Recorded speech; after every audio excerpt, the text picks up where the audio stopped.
Hello, Washi! Laundry day na naman! Yay! Anong meron? Mancha ng chocolate, putik, may libag pa! Kaya natin yan! With Pride Washing Machine Detergent, may triple stain-away formula. Tanggal ang makapit, madikit, at malupit na dumit mancha. Kaya easy-easy ang labada. Mula noon hanggang ngayon! All you need is pride. All you need is pride. ACS. NBC Milliones.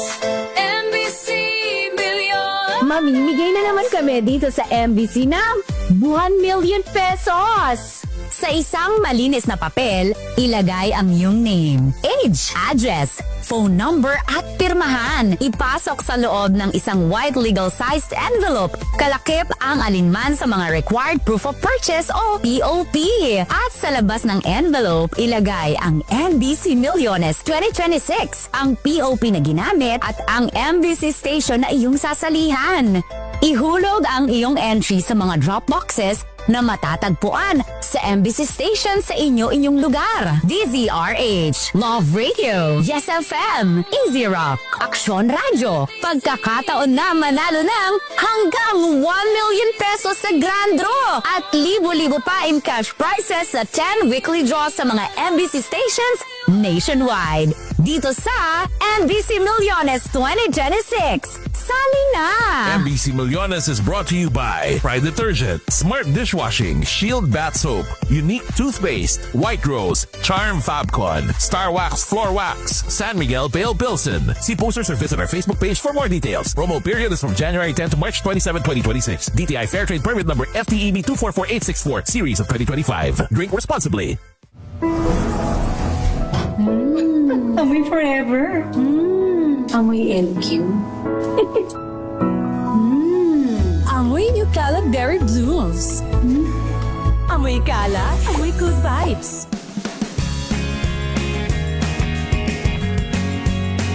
Unboxing MX3 tea. This is a unique combination of mangosteen and pandan. Each box has 20 tea bags that can be steeped to 1 glass or up to 1 liter of water. Enjoy it hot or cold. Shop at Lazada, Shopee, and in leading drugstores nationwide.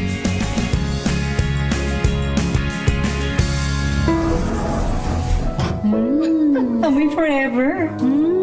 Amoy LQ. Amoy New Caleb Berry Blues. Amoy kalat, amoy good vibes!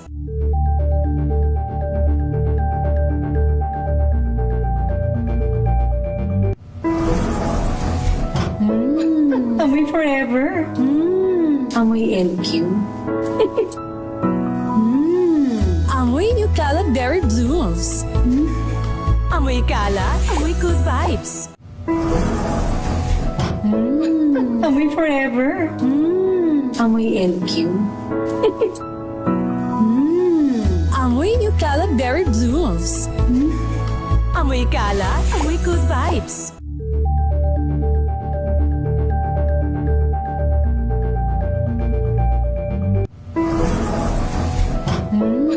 Amoy forever.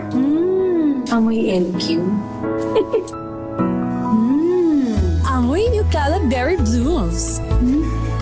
Amoy kalat, amoy good vibes!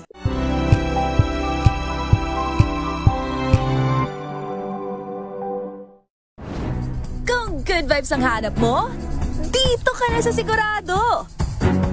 Mula sa mga istoryang nagbibigay ng inspirasyon hanggang sa mga kwentong may dalang solusyon. Mga balitang pampagaan, pakiramdam at pampaganda ng araw. Hindi lang basta good news, kundi the better news. Mula Lunes hanggang Biyernes, 1:00 ng tanghali sa DZRH TV.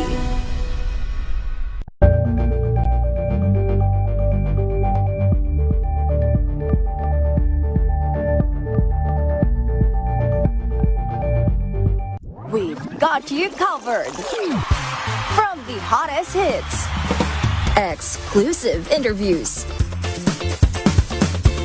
kilig to the bones fan meet experience, and hataw performances of your favorite stars. Saturdays, 12 noon, dito lang sa DZRH TV.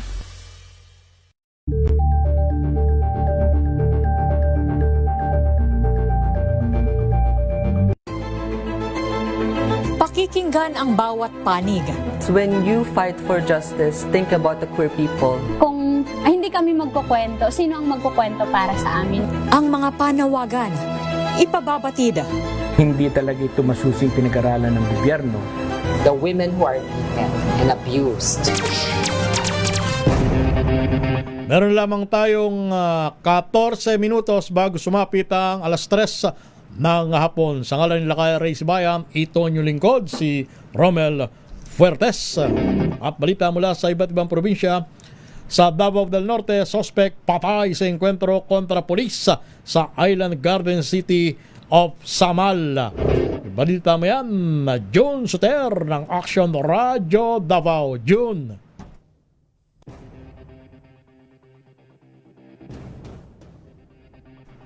June Suter.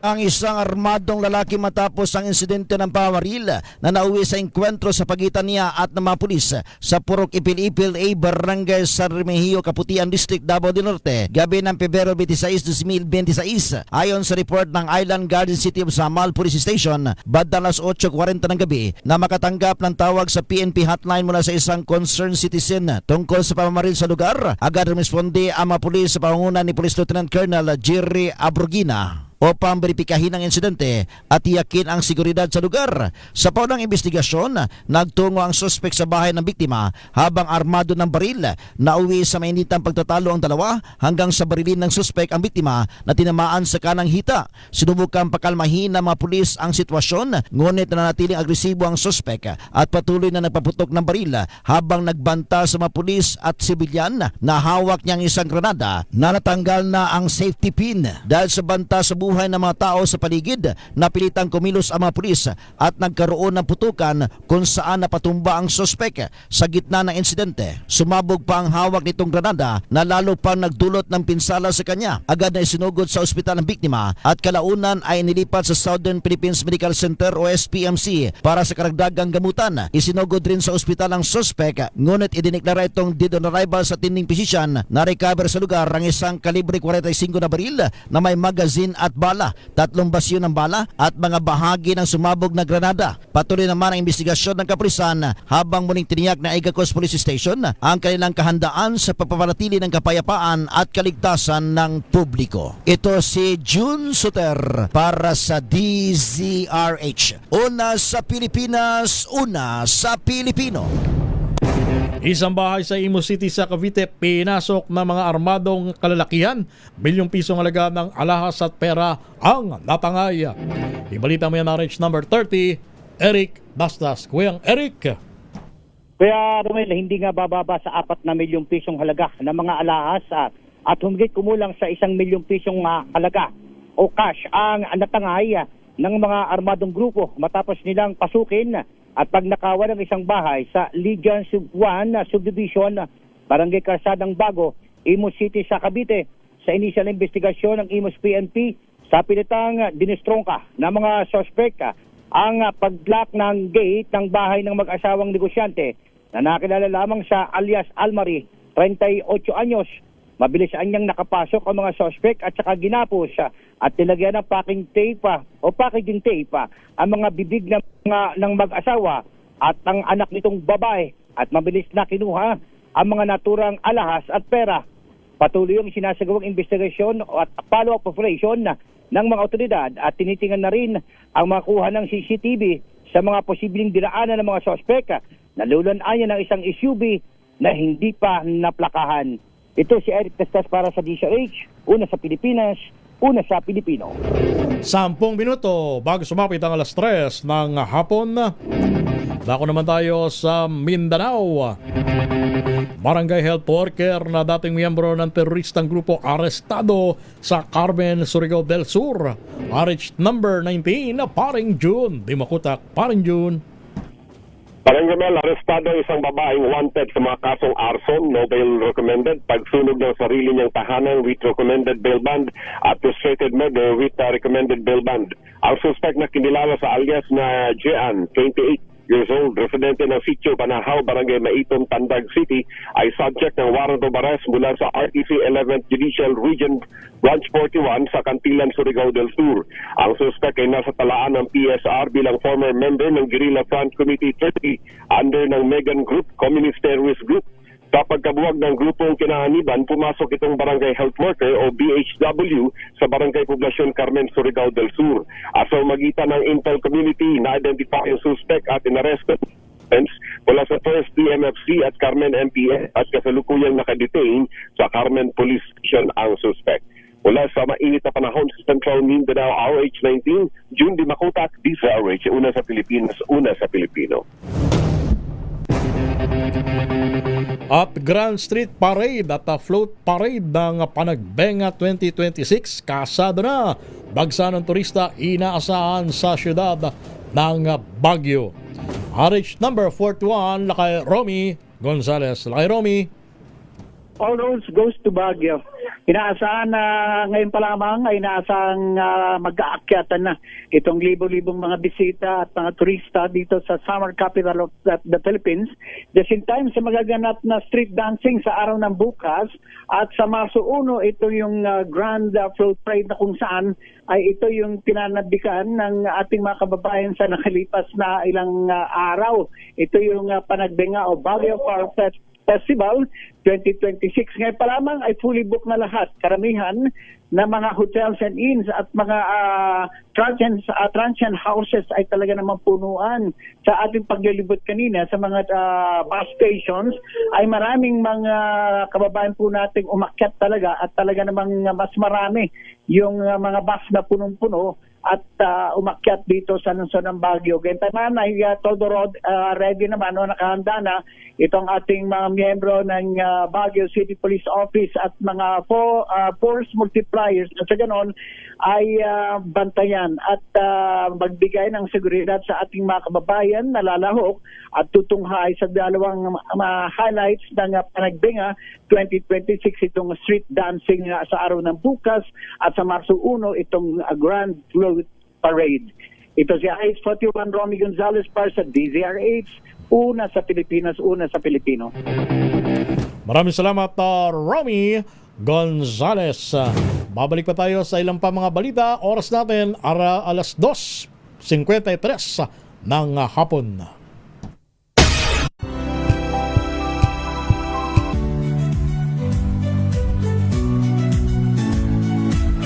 Magandang araw mga kaibigan. Ito po ang inyong balerina ng bayan, si Lisa Makuha Elizalde, na nag-aanyaya sa inyong samahan kami at ang aming mga espesyal na panauhin para sa kalahating oras ng masayang kwentuhan sa aming programang Art to Art, kung saan ang usapang sining at kultura ay para sa lahat. Huwag kaliligtaan, tuwing linggo, alas 3:30 ng hapon, dito lamang sa DZRH Radio, DZRH TV, at via online streaming.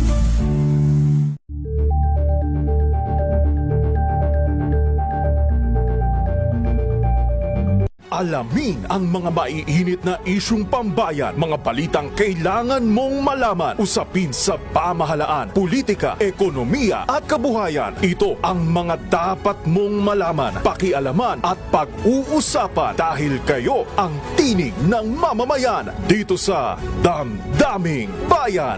Live sa DZRH Radio, DZRH TV at DZRH Digital. Kasama sina Lakay, Deo Macalma at Elaine Apit. Araw-araw, Lunes hanggang Biyernes. Damdaming Bayan.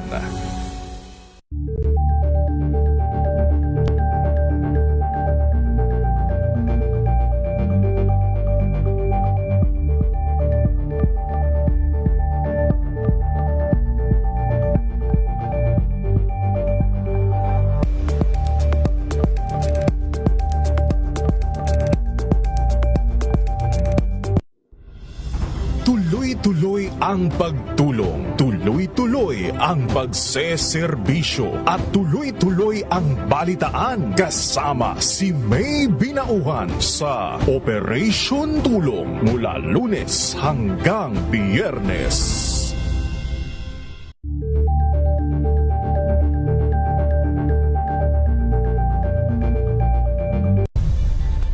Nagsimula sa pangarap hanggang sa maabot ang tagumpay.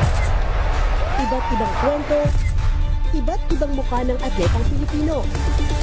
Mas pinatindi, mas pinalakas, at mas pinaaksyon sa Match Point tuwing Sabado, 12:30 ng tanghali sa DZRH TV.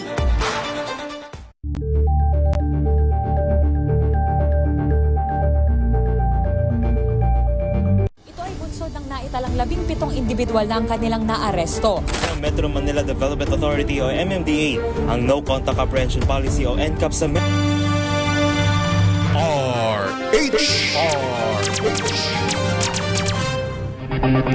Hoy, nimbaga malimo Apo Els Bartolome at kay dating PNP Chief Nick Bartolome. Oras natin 3 minuto bago sumapit ang alas 3 ng hapon. Halos 2 milyong pisong halaga ng shabu na-recover sa magkapatid sa bypass operation sa Mandurriao, Iloilo City. Jocelyn Maque ng Action Radio Iloilo sa detalye. Jor. Muling nakarecover ng malaking supply ng illegal drugs sa buy-bust operation ang mga operatiba ng City Drug Enforcement Unit sa Barangay Bacau, Mandurriao District. Nakuhanan ng 280 grams na bigat ng suspected shabu na nagkakalaga ng 1,904,000 pesos ang magkapatid na alias EJ at Gregorio. Ayon kay CDEU Head Captain Roque Jimeno III, nadakip na noon ang ama ng magkapatid sa drug buy-bust operation. Sa impormasyon ng pulisya, ang ama ang source ng illegal drugs ng magkapatid na ibinebenta sa lungsod ng Iloilo. Mula sa Action Radio Iloilo, ito si Jocelyn Maque para sa DZRH, una sa Pilipinas, una sa Pilipino. Isang bahay naman ang pinasok ng mga magdanakaw sa Mangaldan, Pangasinan. Mga alahas, natangay. Freddy Fajardo. Ibalita mo yan, Freddy. Nahihintakutan pang magsumbong alas 9 ng umaga sa Mangaldan Police Station ng isang 48 anyos na ginang na residente ng nabanggit na bayan sa nangyaring panglulob sa kanya ng nag-iisang suspek. Sa ulat ni Chief of Police Lieutenant Colonel Perlito Tuayon, bandang alas 2:10 ng madaling araw, mahimbing na natutulog mag-isa sa kanilang tahanan ng biktima nang magising ito sa pagbukas ng pintuan ng kanyang kwarto at agad siyang sinunggaban ng hindi pa nakilalang lalaki na nakasuot ng bonnet, puting guwantes, pulang long sleeve at jogging pants na itim at tinakpan ng tuwalya ang kanyang bibig. Tinutukan ng patalim at hinalugog na ang kanyang kabinet kung saan nakatago ang 33,000 pesos cash at gold accessories na nagkakahalaga ng 13,800 pesos. Saka mabilis na lumabas ng bahay ang suspect sa mentor na dumaan. Sa investigasyon, nakita ang basag na salamin ng bintana sa comfort room ng bahay ng biktima na siyang dinaanan ng suspect. Patuloy pang sinasagawang masinsinang investigasyon ngayon ng PNP hinggil sa pangyayari. Mula sa Action Radio Pangasinan, ito si Freddy Fajardo Aristartid nag-uulat para sa DZRH, una sa Pilipinas, una sa Pilipino. Metro Manila ngayon! At sa Metro Manila ngayon, papasukin natin si Kyle Bulias. Kyle! Hey Romel, abiso sa ating stopin pagta ng isasara ang isasada sa Pasay City para sa gagawing 2026 National Mile Marathon sa darating na linggo, March 1. Kabilang sa mga isasada ang SM MOA Block 16 at 20, Seaside Avenue, Jokna Avenue, Halandoni Street, Soto Street, Rojas Boulevard hanggang Manila Southbound at Atang de la Rambla Street. Sarado ang mga nabanggit na kalsada mula 1:30 ng madaling araw hanggang alas 7 ng umaga. Sa iba pa natin mga balita, sa pool naman ng water interruption ng ilang bahagi ng Forbes Park sa Makati City. Dahil naman ito sa maintenance activity na gagawin ng Manila Water sa Agoho Street sa nabanggit na lugar. Magsisimula ito sa March 3 ng alas 10 ng gabi at matatapos naman ng March 4 ng alas 4 ng umaga. Yan ang latest sa Metro Manila ngayon. Ito si Kyle Bulias ng DZRH, una sa Pilipinas, una sa Pilipino. Maraming salamat Kyle Bullas sa iyong Metro Manila ngayon.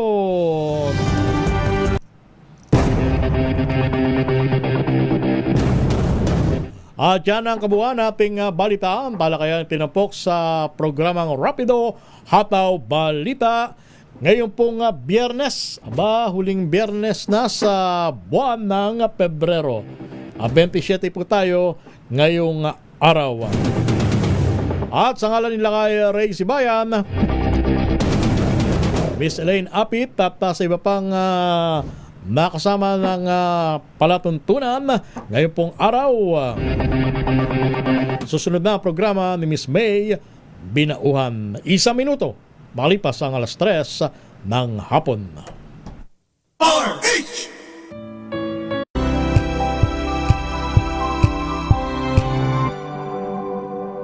Tinesting, sinuri, siniyasan.